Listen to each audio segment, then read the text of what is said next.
Hola a todos, en este video voy a hablar de las teorías sociales, ya que es una rama de la ciencia que se dedica al estudio de la sociedad humana, entendida como un conjunto de individuos que viven agrupados en diversos tipos de asociaciones, colectividades e instituciones.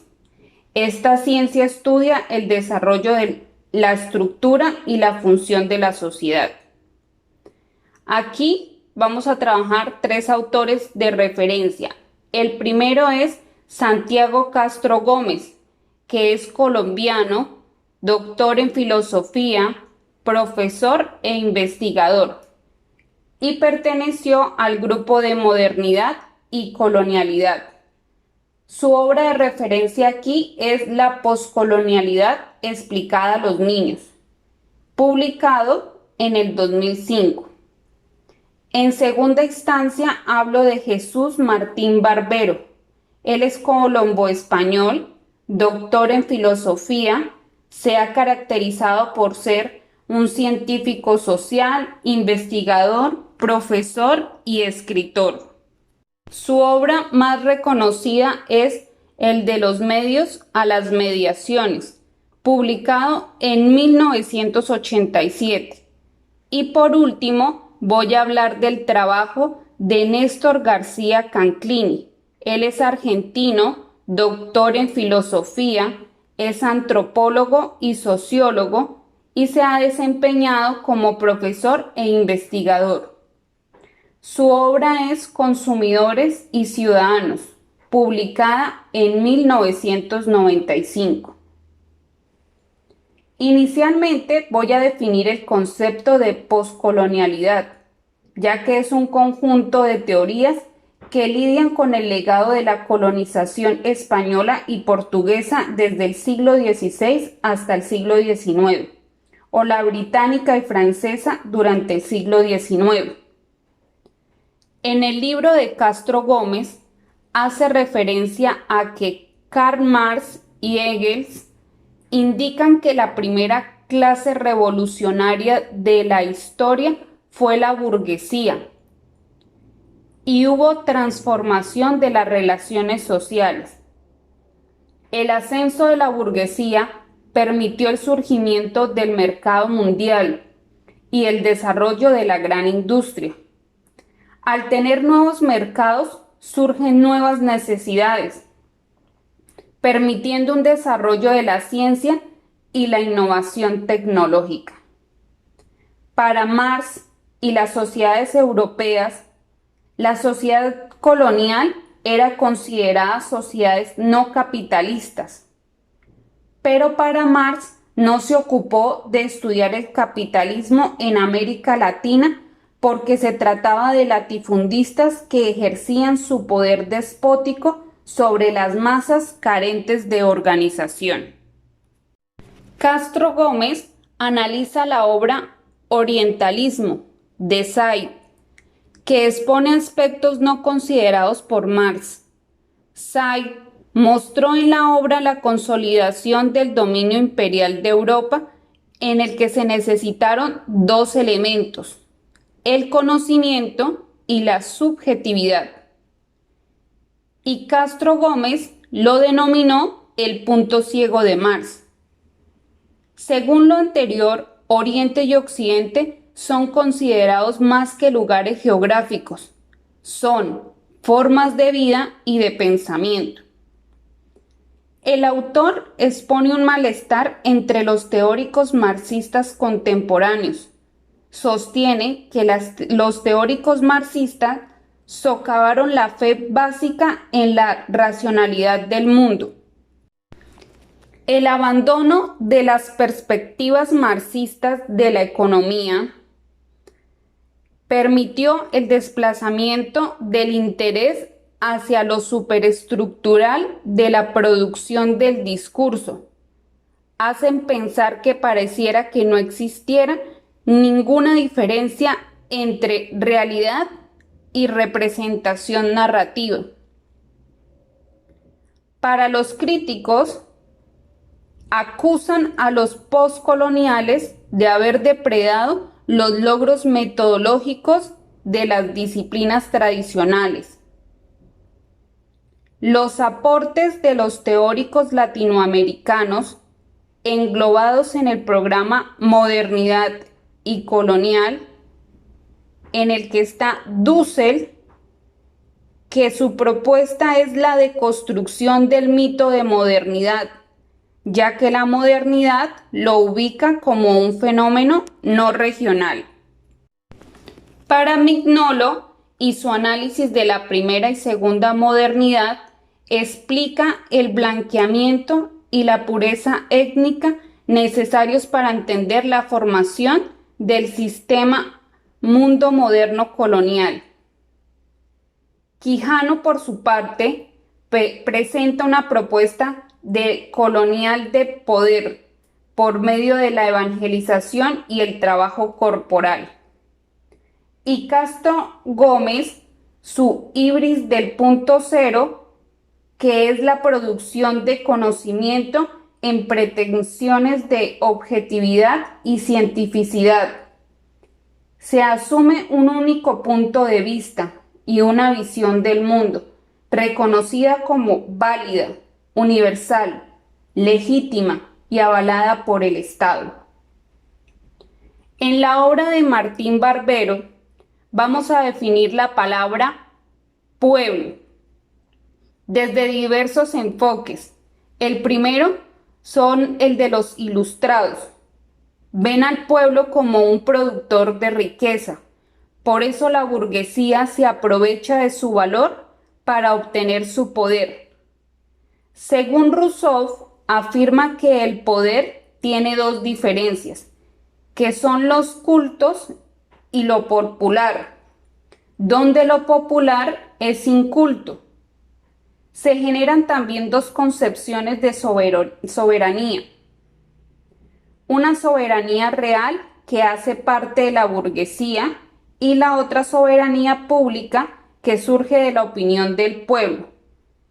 Para el otro enfoque es el romanticismo, que afirma que lo que viene del pueblo hace parte del pueblo, en el que toma dos direcciones: el sistema de vida o realidad artística, y la segunda, comparar una nueva forma de conocimiento que surge de lo popular.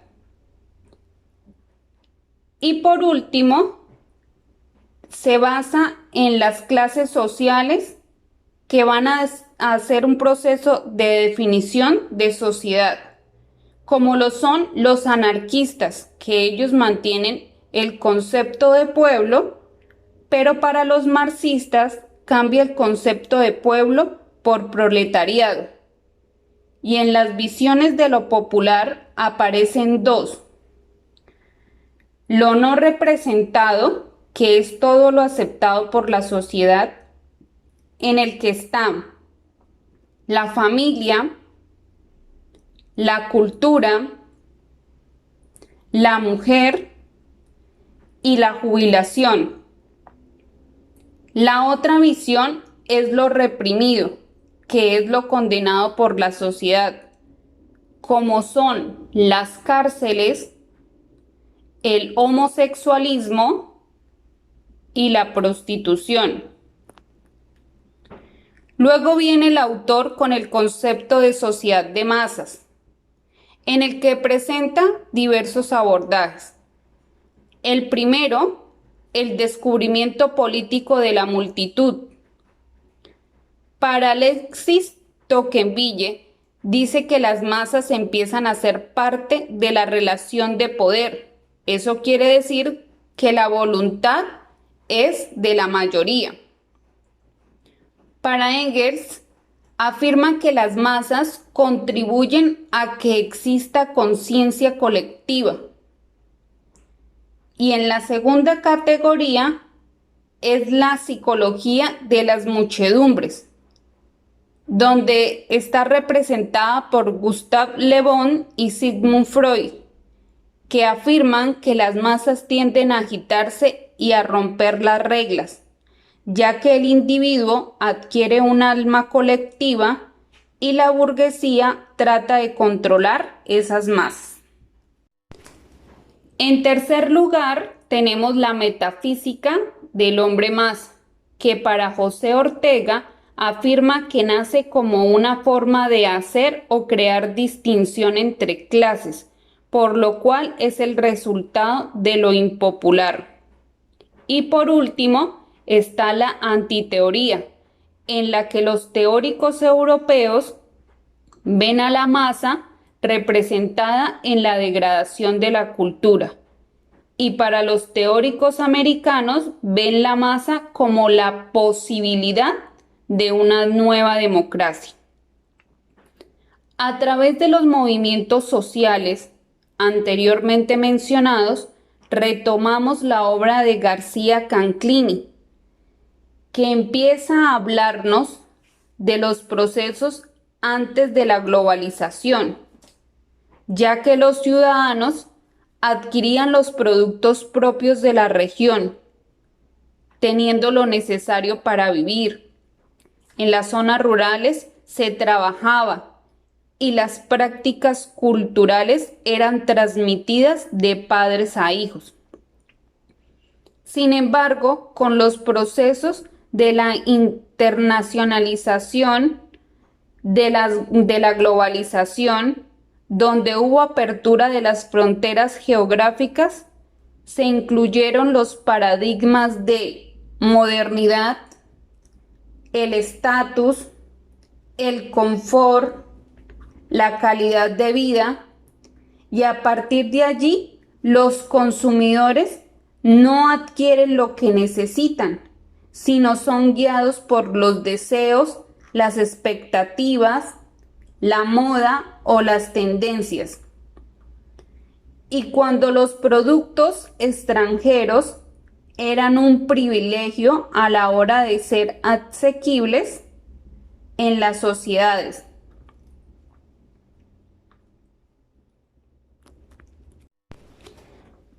Y en este punto coincide Jesús Martín Barbero, donde los medios masivos de comunicación, sobre todo los medios electrónicos, a finales de los años 80 a inicios de los 90, donde alcanza un mayor auge, sustituyen las creencias, las tradiciones y las solidaridades históricas por nuevas formas de control social.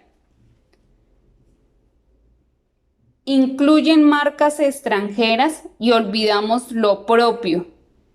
Y los medios masivos, como lo son la televisión, el cine, la radio y la computación, buscan una forma de manipulación emocional para controlar las masas. Cambian nuestras ideas y nos bombardean de información, ya que la publicidad puede ser obsoleta o fugaz. Dependiendo de la cantidad de consumo que hagas, eres más político, sin tener en cuenta que estamos sometidos a un partido neoliberal. Aunque erróneamente expresemos que somos libres a los demás, este modelo quiere privatizar y vender todo lo público. Quiere decir que los ricos van a ser más ricos y los pobres van a ser más pobres. ¿Y cómo lo hacen? Entonces los medios de comunicación emiten una información y el receptor va a tomar una postura pasiva, y eso va a ser general para las masas. Así que este modelo, en consecuencia, va a permitir una reducción en el empleo, se van a generar más trabajos informales y se va a evitar a toda costa los procesos de jubilación. A través de los años se ha generado una crisis de lo popular. Se debe hacer una reelaboración de lo propio, una redefinición del sentido de pertenencia. No pensar por individual, al contrario, pensar de manera colectiva. ya que el poder que tiene el pueblo es supremo. Para esto se debe hacer una reinvención de las políticas, teniendo en cuenta que contamos con culturas híbridas, que son sociedades hipermodernas de acuerdo a la lógica y a la cultura artesanal. Muchísimas gracias.